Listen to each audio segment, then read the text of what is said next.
barasaabka gobolka Awdal ayaa maanta ka qayb galay dhamaystirka wajigii ugu dambeeyay ee jidka isku xidha Dila iyo Boorama taasoo cabirkiisu dhan yahay 5 kilomitir iyo badha 2 kilomitir oo kamid ah jidkaasi ayaa maanta daamar lagu shubay waxaana goobjoog ka ahaa madaxda Hayada ASARDA Sheekhul Baladka magaalada Boorama iyo xogayaha gobolka Awdal gudoomiyaha Hayada ASARDA Abdullaahi Xaaji Ciise ayaa ka warbixiyay hawsha maanta la hayo muddo horta 3 bilood waxaan gacanta ku haynay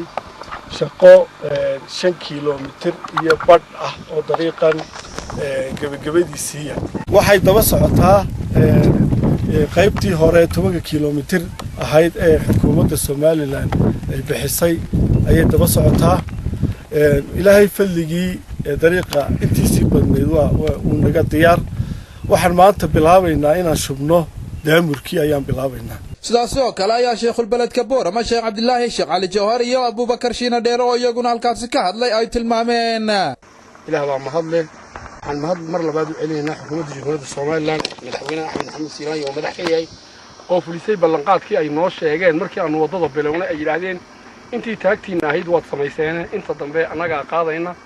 marka waxaan halkan uga soo jeedaynaa mar saddexaadka in sida ay dawladda iyo dadweynaha ay gacmaha isku haystaan ay gacmaha isku sii haysan doono oo wadooyin badan oo qabyo ah oo gobolka maxay ahayd u baahan yahay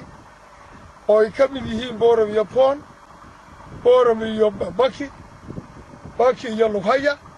aanu ku dhisayno sidaan oo gacmaha isku haysan barasaab Cabdo Axmed Ayar ayaa isaguna waxa uu yidhi wax ilaahay loogu mahadnaqa weeyaan wax runtii ku dayasho mudan weeyaan waxaan ka marqaati kaciyaa in bilowga wadooyinka in la dhisan karo oo hawl la qabsan kara ay tahay inay hormuud ka tahay Boorama Abdullaahi Ali Yusuf Cable TV Boorama